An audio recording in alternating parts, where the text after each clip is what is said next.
Hello Technolovers, masih seputaran pemilu. Anggota keluarga keturunan presiden dan wakil presiden juga berpartisipasi dalam pemilihan calon anggota legislatif atau Pileg 2024. Mereka akan berkontestasi sebagai anggota DPR dari tahun 2024 hingga 2029. Berdasarkan beberapa menyatakan bahwa anak-anak dari beberapa presiden dan wakil presiden maju sebagai anggota DPR.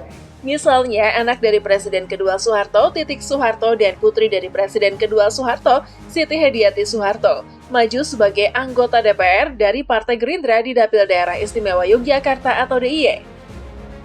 Lantas, siapa sajakah deretan anak cucu Presiden yang juga maju dalam pemilu 2024? Mari kita simak ulasannya berikut ini. Titik Soeharto. Sampai Senin 19 Februari 2024, Titik telah mengumpulkan 66.650 suara yang menjadikannya suara terbesar kedua di Dapil DIY. Dia bersaing dengan anak pejabat lain, Hanum Salsabila Rais dari Partai Umat yang merupakan putri mantan Ketua MPR Amin Rais. Puan Maharani. Selain itu, anak-anak dan cucu Presiden kelima sekaligus Wakil Presiden ke-8 Megawati Soekarno Putri berpartisipasi dalam kontestasi Pileg 2024. Puan Maharani, putri dari Megawati dan Taufik Kemas maju sebagai caleg DPR dari PDI Perjuangan di Dapil Jawa Tengah 5. Saat ini Ketua DPR petahana itu telah memperoleh 178.759 suara. Dia Pikatan O. Tidak hanya mamanya nih, anak Puan atau dalam hal ini cucu Megawati, yakni Diah Pikatan O. Putri Haprani juga maju dari PDIP dan kini berhasil meraup 61.452 suara di Dapil Jawa Tengah 4. Ini pertama kali Diah Pikatan maju dalam Pileg. Anak Guntur Soekarno. Di sisi lain, Putri Guntur Soekarno kini juga diketahui maju sebagai caleg Dapil Jawa Timur 1 dari PDIP, cucu Presiden pertama Soekarno, atau anak dari Guntur Soekarno Putra itu sudah memperoleh 37.134 suara sampai dengan saat ini. Edi Baskoro Yudhoyono. Adapun putra dari Presiden ke-6 Susilo Bambang Yudhoyono atau SBY meraup suara tertinggi di Dapil Jawa Timur 7. Dapil itu memang terkenal sebagai dapil pemenangan SBY yang meliputi Ngawi, Ponorogo, Trenggalek, Pacitan, dan Magetan. Putra SBY dimaksud yaitu Edi Baskoro Yudhoyono atau Ibas.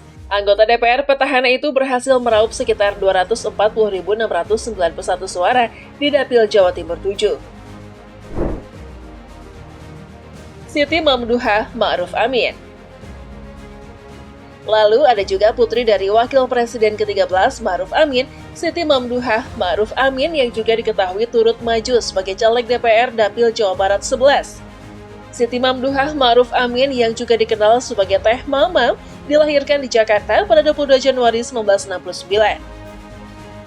Dia memiliki pengalaman dan ingin mengikuti jejak abahnya untuk mengabdikan diri untuk negeri. Siti Mamduhah akan mewakili masyarakat Dapil Jawa Barat 11 yang meliputi Kabupaten Garut, Kabupaten Tasikmalaya, Kota Tasikmalaya, dan saat ini ia telah memperoleh 16.225 suara.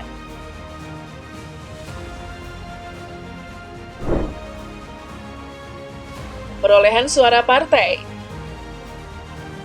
Sementara itu, secara nasional, data yang sudah masuk mengenai perolehan suara partai politik saat ini mencapai 56,84%.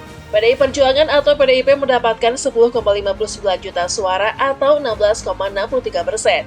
Golkar 9,37 juta atau 14,71% dan Gerindra 8,35 juta suara atau 13,11%. Persaingan yang ketat, bukan? Selanjutnya ada PKB dengan 7,38 juta suara atau 11,59%. Nasdem 5,8 juta suara atau 9,21%, PKS 4,73 juta suara atau 7,43%, Demokrat 4,69 juta suara atau 7,37%, PAN 4,36 juta suara atau 6,85%, serta PPP dengan 2,62 juta suara atau 4,12%. Sementara itu, suara partai politik peserta pemilu seperti Partai Solidaritas Indonesia atau PSI, Partai Perindo, Partai Hanura, Partai Gelora, Partai Buruh, Partai Bulan Bintang atau PBB, Partai Umat, Partai Garda Republik Indonesia, dan Partai Kebangkitan Nusantara atau PKN belum berhasil mencapai 4%. Meskipun begitu, beberapa hari terakhir, partai-partai yang ketinggalan jauh, seperti PSI, tiba-tiba naik loh. Perolehan suara PSI melonjak dalam 3 hari terakhir berdasarkan hasil hitung manual real count di laman Sirekap Komisi Pemilihan Umum atau KPU, di mana berdasarkan informasi dari Kompas.com, pada Sabtu 2 Maret 2024, lonjakan suara ini terjadi pada Kamis 29 Februari 2024 hingga Sabtu 2 Maret 2024. Dalam rentang waktu tersebut, suara PSI bertambah dari 2.171.907 pada Kamis 29 Februari 2024 menjadi 2.402.268%. Sabtu 2 Maret 2024 atau sebanyak 230.361 suara. Di sisi lain, jumlah tempat pemungutan suara atau TPS yang hasilnya tercatat di Sirekap hanya bertambah 2.240 TPS. Gimana menurut kalian? Dan soal tadi, apakah boleh ya dari anak cucu ikut semua berpolitik dan duduk dalam lingkaran pemerintahan? Politik dinasti, isu yang terus menghantui Indonesia. Politik dinasti dilakukan oleh sekelompok orang yang masih berhubungan keluarga. Bahkan sebelum kemerdekaan Indonesia, praktek ini sudah ada. Praktek politik dinasti semakin marak dalam beberapa tahun terakhir, terutama di tingkat lokal. Demokrasi dan pembangunan Indonesia sangat terganggu oleh politik dinasti. Berikut adalah beberapa efek negatifnya. Menciptakan oligarki. Oligarki politik dapat muncul dari politik dinasti, yaitu sistem pemerintahan yang didominasi oleh sekelompok orang yang sangat kaya dan berkuasa. Oligarki politik dapat mengancam demokrasi karena membatasi partisipasi masyarakat dan mencegah persaingan politik yang sehat. Merugikan demokrasi. Selain itu, politik dinasti dapat merugikan demokrasi karena melegitimasi nepotisme dan korupsi. Ketika seseorang yang memiliki hubungan keluarga dengan pejabat publik mendapatkan keuntungan dari jabatan tersebut, atau ketika pejabat publik menggunakan kekuasaannya untuk kepentingan pribadi atau keluarga mereka, hal ini dapat disebut nepotisme.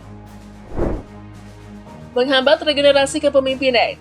Politik dinasti dapat menghambat regenerasi kepemimpinan karena memungkinkan orang-orang yang tidak memiliki kualifikasi untuk menduduki jabatan politik.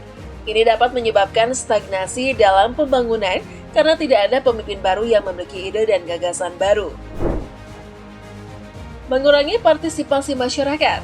Politik dinasti dapat membuat masyarakat kurang terlibat karena mereka tidak memiliki pilihan dalam proses politik. Orang-orang yang memiliki hubungan keluarga dengan pejabat publik dianggap telah menentukan hasil pemilihan. Tapi sebenarnya apa sih penyebab dari politik dinasti ini atau politik keluarga ini? Nah, berdasarkan berbagai sumber informasi nih, ada beberapa faktor yang menyebabkan politik dinasti marak di Indonesia. Antara lain lantaran kelemahan sistem politik kita loh.